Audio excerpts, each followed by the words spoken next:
It has been 100 days since the war in Ukraine began. Russia began its first assault on Ukraine on the 20th of Feb. At that point, many people thought this would not last long.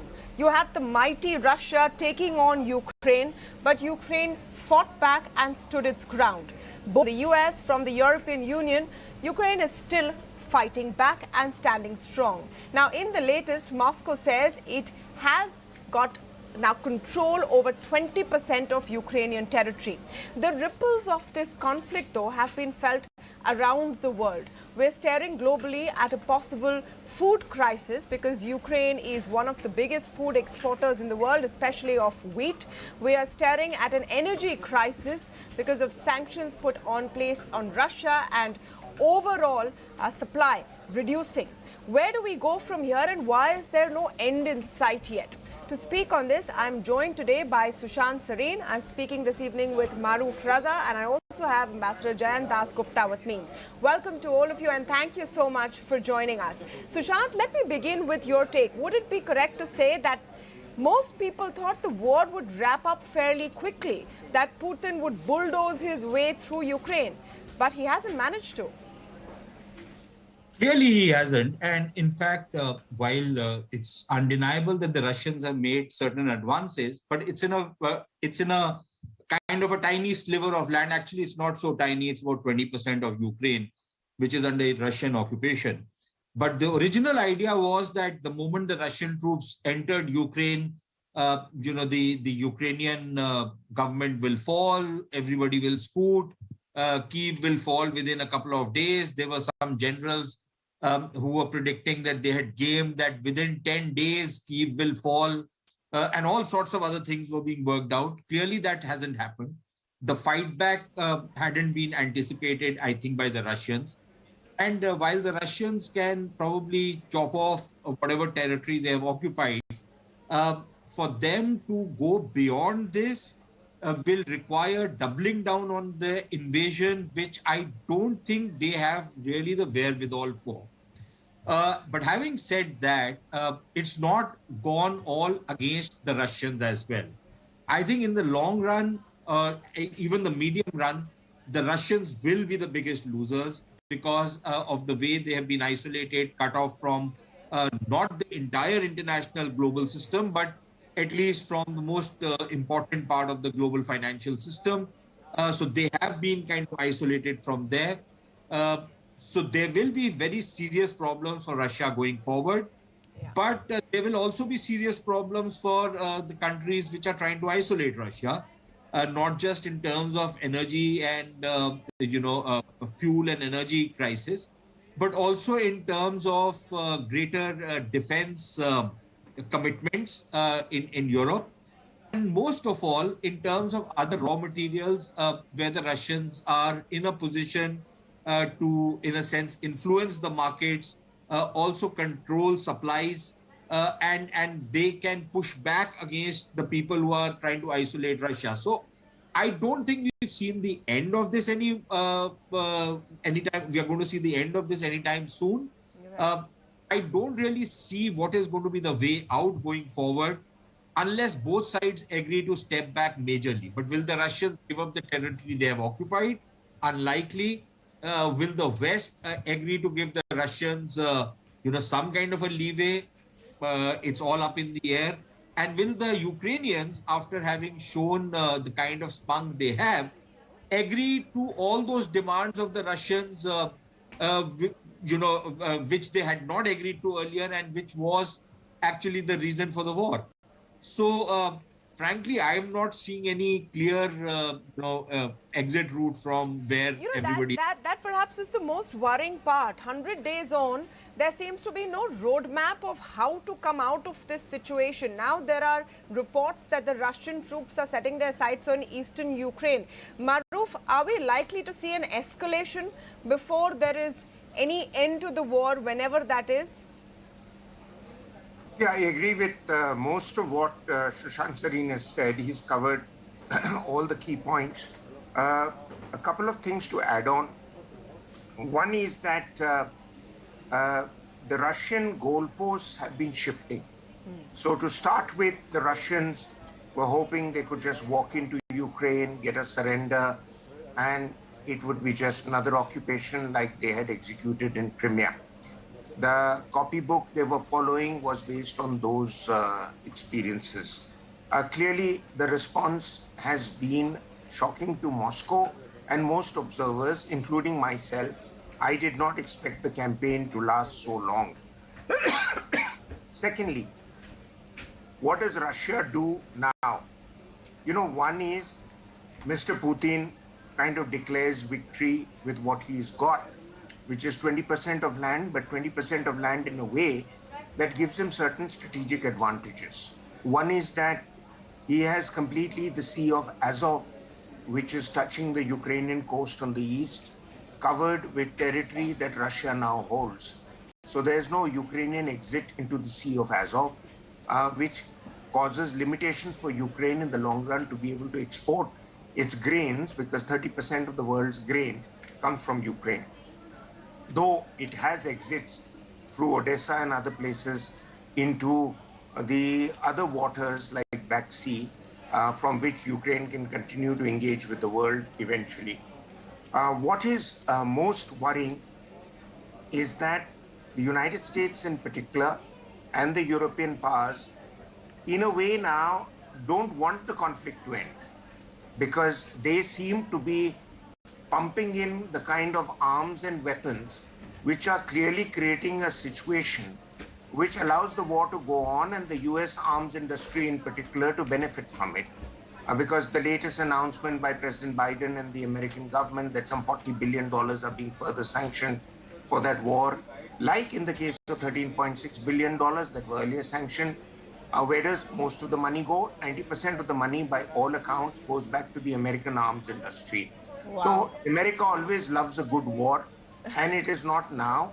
It has been the case in Gulf War I, Gulf War II. Even academics have, Joseph Stiglitz is a Nobel Prize winning Harvard economist who's gone to the extent to say that Gulf War II was a $3 trillion war. So are we looking at a $1 trillion war, which means all the costs involved? Because at this stage, we're looking at 6.8 million people, by some accounts, at least the UN figures, who have become homeless or homes that have been destroyed. We're looking at many, many dead, and it's not coming to an end. Also, we must understand that Putin was in a state of delusion when he sent his troops in, because Putin is dictated by a greater Russia document that has been put together by the Russian intelligence agencies called FSB, which is a successor of the KGB, which basically had given him to understand that without Ukraine, Russia cannot become the empire that it hopes to be of the past. So he's driven by that, and by the hardline Orthodox Church, which also believes that capturing territory and converting people is the way forward for Russia. No, and finally, and most importantly, please understand that this war is a war of proxies. It's not a war that is being fought just by Russian troops against Ukrainian troops, because it's not your classic conventional conflict as we have seen in the past elsewhere. This is a war in which the entire Ukrainian population has been armed by US and the West. So That's therefore right. the numbers, No, but numbers. then the question is that and Maroof makes a startling point there. He's saying that they're not really, the West is not really trying to stop the war. My question to you, Ambassador Dasgupta, that what the West initially has been doing and continues to do, along with the $700 million package and providing arms, etc., is sanctions. And it was believed that sanctions would economically bring Russia to its knees. There's been a fresh set of curbs on import of oil from the European Union. None of that seems to be working. If this isn't working, what else do they have to throw at Putin? Well, there are 42 countries which have fully or partially supported the sanctions, and an unprecedented 7,700 sanctions have been imposed on Russia, the most against any country ever. As far as the oil is concerned, the US, Canada, Australia, and the UK have completely banned the import of oil from Russia. The Europeans are going to do it by the end of this year, 90% of oil. But as far as gas is concerned, the prices have gone up, and the Russians are making twice as much money on the gas exports as they were earlier. So it has been estimated that the cost of the war for the Russians, apart from the equipment that they have lost, which is about $13-14 billion worth, it is about $1 billion per day. And their income from the supply of gas is also approximately $1 billion a day. So the Russians are not bleeding yet, but the point is that their economy is getting weakened because they need a lot of raw materials, components, advanced equipment for running their own industry. And that is where they are going to suffer. So it has to be given a little bit of time before it kicks in. And then the Russians will also feel the pinch. So the Russian economy will suffer not a contraction really, but a very considerable reduction in its growth. So that will hurt the people. As far as Ukraine is concerned, it is, as Mr. Maroof Raza mentioned, $53.6 billion was the US has sanctioned and provided a lot of arms against that. But the infrastructure that Ukraine has lost has been calculated at about $100 billion. And there are other collateral damages as well. So who is going to pay for that? That is one of the questions. As far as the end of the war is concerned, there are a few scenarios which have been drawn up by military experts and strategic experts. One of the things is that President Putin, he declares a unilateral ceasefire, and then the West puts pressure on the Ukrainians to also join the ceasefire. Only after President Putin has secured whatever is his fallback options, that is east of the Dnieper River and Kherson to the west. That is what he may be willing to look at. The second option is that the Ukrainians and the Russians both feel sick and tired of the war, and they realize that it is not going to end in any victory for either side. And they jointly negotiate a kind of a compromise or a ceasefire. And the third one, of course, is the most frightening one, which is that it will drag on without any side making a significant gain. And it will roll into next winter and beyond, which is quite frightening. And is that more likely is the question. I mean, there's an AP report today which talks about how life in Moscow and St. Petersburg remains largely normal. People are out and about. Restaurants and cafes are full. Their malls are empty because the American brands and the Western brands have withdrawn. But if the people are backing the war, there isn't really any pressure on Putin to end. If Zelenskyy, even after saying that 100 soldiers a day are dying, still has the popular support to continue, what really is the end game here? Let me take that question first to Sushant.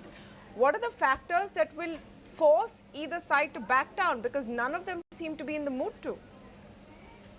Yeah, so Tamanna, the thing is that, a lot of people, I think the ambassador is right. It will take time for some of the pain to filter down into the Russian people. It's 90 days might be very long insofar as a war is concerned, and everybody is looking at a war which was never expected to last more than a few days. It's gone on for 100 days, but it's 100 days is not enough for many of the measures which have been taken against Russia and the pain which is sought to be administered on Russia to start, being felt. And I think as you go forward, you will start seeing that pain happen. Now, the fact of the matter is that after the sanctions were imposed on Russia post-Crimea, it did impact on the Russian economy. Russian economic growth was pretty anemic, if you ask me. They managed to tide over the real brunt of the sanctions, but it was felt in terms of a very slow economic growth. I think that is going to further get worse going forward because of the new sanctions which have been imposed. So that is one thing which is going to start happening going forward. Uh, will the Russian people, take it with a fair degree of equanimity? I'm not sure. Most of the analysis on how the Russians are going to behave is based on what Russians did in the 1920s, 1940s, 1950s. That was a different era. That was a different Russia. This is a different Russia post 1990.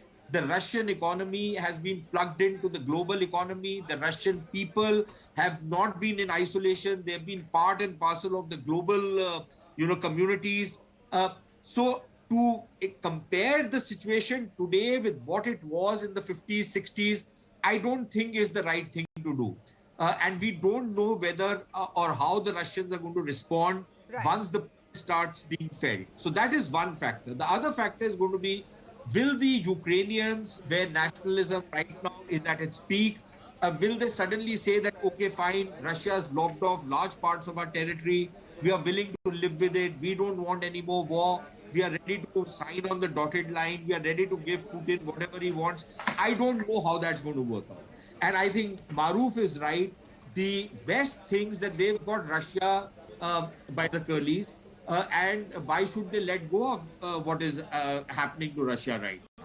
If they can use this leverage against Russia to bring it down, to make it, in a manner of speaking, subservient, to make it compliant to Western wishes, then why not?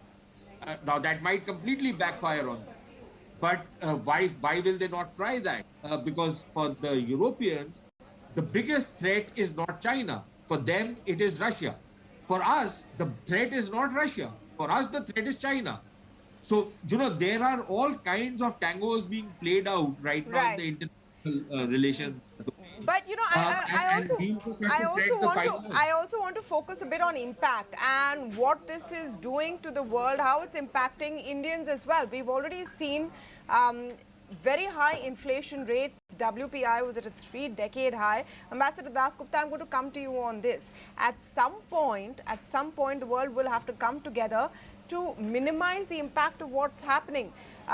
Food prices, crude prices, all of this is going to stay consistently high till there is some end in sight. What can India do at this point? And do you think now we need to see some kind of a push? UN is not even now trying to find a middle ground here. The oil prices indeed are a cause for worry. Now, the oil that the Russians sell is high in sulfur content. It is a heavy crude. And it is, of course, mixed with some light Siberian oil. But the short point is that there aren't too many refineries in India which can refine that kind of high sulfur crude oil. So there is a limit. Even if the sanctions were not there, the US were not putting constant pressure on India not to import Russian oil. Even if that were not there, there would be a limitation on our importing Russian oil. But of course, there are these sanctions. The Americans are very actively pressuring us not to buy Russian oil. And beyond the point, it will be difficult for us also, as it was in the case of Iran. So we will have to withstand and somehow muddle our way through these high oil prices. As far as the food inflation is concerned, it is worldwide. In the case of our consumer price index, if you see it, 45%, 45.8% is on account of food. And a large chunk of it, about 9.5%, is on account of cereals. So wheat inflation, rice inflation, maize inflation, etc., will cause hardship to the people. Then comes edible oil, which has a weight of about 3.5 in the consumer price index. So, and sugar, of course, has a very low weight. So these are some of the things which we have to bear in mind when tackling inflation. Maroof, I just want to get your sense on the Indian context. So far, India has handled this fairly deftly.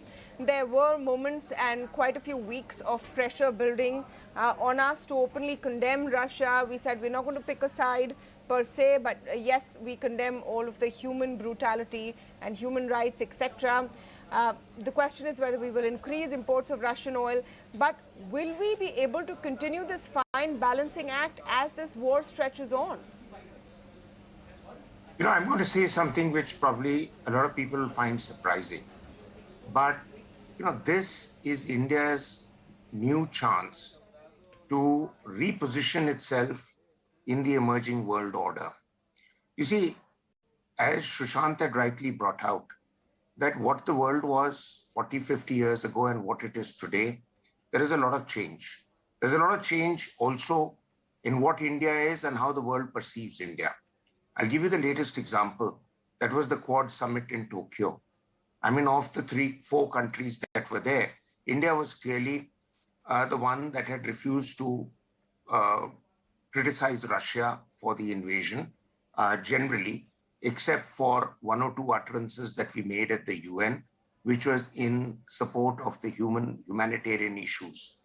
But I think, being in the United Nations Security Council, here is a chance to stand up and start tabling motions to say the UN needs to revisit its original goals. It needs to revamp itself because the UN has proved to be what I've always maintained, a toothless tiger.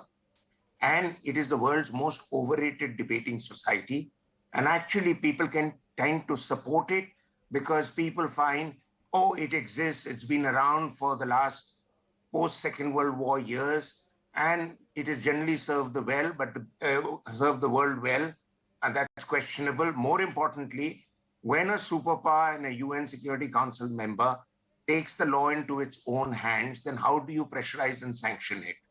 I mean, it's been proved to be absolutely effortless, absolutely inept in handling how to tackle the Russian threat. So that's one issue. The second issue that India needs to really do a little more thinking about, and there is a lot of pressure on India, and the Americans always follow this angle, that you're with us or against us. They can't seem to see the world in terms of a neutral ground. I mean, it's a European war. It's a conflict that is being exacerbated by American support to Ukraine. People might be saying that the Americans are supporting a fight for freedom of Ukraine. Fine, well, fair enough. But where do you get an exit out of this conflict? Historically, peace arrangements after a conflict have come about when either side has made substantial gains and is willing to now settle down, and the other side has no chance of reverting those gains. So they said, okay, let's settle down and draw a line somewhere, as was brought out, and I'd been saying so from day one, that at most Russia can hope to have influence east of the Dnieper River.